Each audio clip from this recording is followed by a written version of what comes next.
We all know that the UFC's logic on which champions get immediate rematches is incredibly inconsistent, and if we're being completely real, dependent on what the UFC themselves would prefer, rather than what's actually right within the context of the sport and its values. So when the very first champion of the women's strawweight division, the 5-fight win streak owning Carla Esparza, was turned down for the title shot, a fight that should rightfully have been hers, one that would put her in there against a fighter she had already defeated in Rose Namajunas, to win the belt originally. Yeah, even with that story, I wasn't really surprised at how the UFC chose to proceed. I'm a big fan of Esparza's, and the way that she has rebounded from what could have been a post-title reign period of mediocrity. 7 years after winning the inaugural 115-pound title, she re-enters elite form, finding her way back to fight the modern-day champion, a champion who just so happens to be the very same fighter she beat all those years ago. But yeah, Zhang Weili is a huge star in China, and no first-round knockout loss would ever have been enough to stop Dana from attempting to cash in on that market. And like Esparza, I'm also a huge fan of Weili. I watched her before she'd even signed to the UFC, watching as she put together a pretty ridiculous record of either TKO or KO finishes, especially given that she's a strawweight fighter, before eventually rising to the top of the divisional pile to fight for the belt. And if I was a fan of her before then, her sub-minute destruction of the incredibly sturdy Jessica Andrade just brought it to a new level entirely. Not to mention that she proved herself to be as willing a warrior as we've ever seen inside the cage, through one of the all-time great wars against Joanna Jędrzejczyk shortly after. But now, after her first round head kick defeat at the hands of the recrowned Rose Namajunas, I suppose this is where my problem with the rematch comes into play. That knockout was as sweet as any we'll see all year, a perfectly timed and set up head kick that ended the fight cleanly. But from where I'm standing, as far as looking at the long-term viability of Zhang as a contender goes, that knockout came about a year after her 5-round war with Joanna, and to her credit, she took a solid amount of time off. But I can't have been the only person to have had worries around that time over what version of Zhang Weili would emerge from that bout with Jędrzejczyk. Wars like that sometimes change fighters, even in victory. It's been over 18 months and Joanna still hasn't fought since that matchup. Even if Namajunas' victory had nothing to do with Weili being affected, which also could be true, either way she's still going to be headed back into the octagon with that very same fighter less than 6 months later, and it just feels a bit weird. When you have a perfectly good storyline in Carla Esparza ready to go, it just seems a bit short-sighted to try and cash in on a rematch that doesn't really have that much intrigue. Namajunas versus Esparza 2, alongside an end-of-year return for Zhang against another top contender, that in my eyes is a way less risky way to ensure that the best division in women's MMA retains its strength moving forward. Not to mention that Zhang's post-fight comments were also a bit odd. She didn't like the stoppage, the booing threw her off. The horrific leg breaks sustained by Chris Weidman got to her. Look, even if these things are true,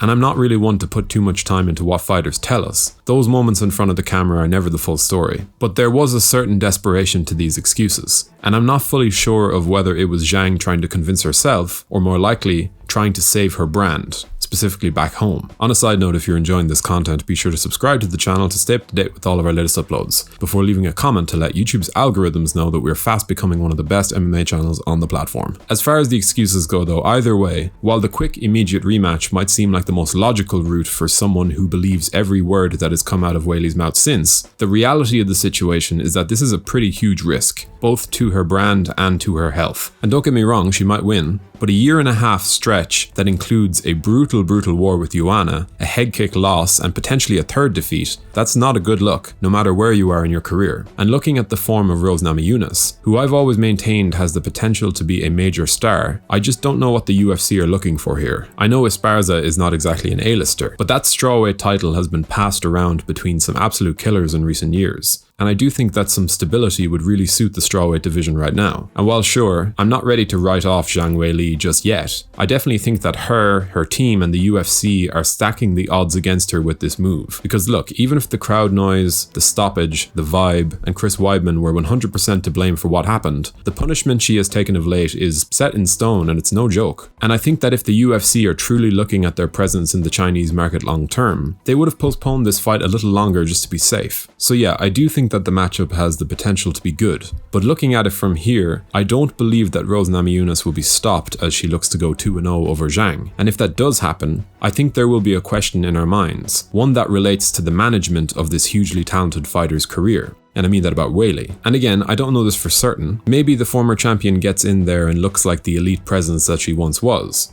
but in a game as risky and volatile as MMA, it does seem as though her and her team are playing with fire on this one, folks. I suppose with us now just 2 months out from the fight itself, we'll have our answers soon enough. But what do you make of this strawweight title fight and its announcement? And do you back Weili Zhang to upset the odds in getting the job done and reclaiming her title? Or do you think that Thug Rose will be able to extend her second reign atop the strawweight division with another victory? Do let us know your opinions in the comments section below. We always love to hear from you guys. If you enjoyed this video, be sure to leave a like and a comment before subscribing to the channel so you can stay up to date with all of our latest uploads. Thank you for watching.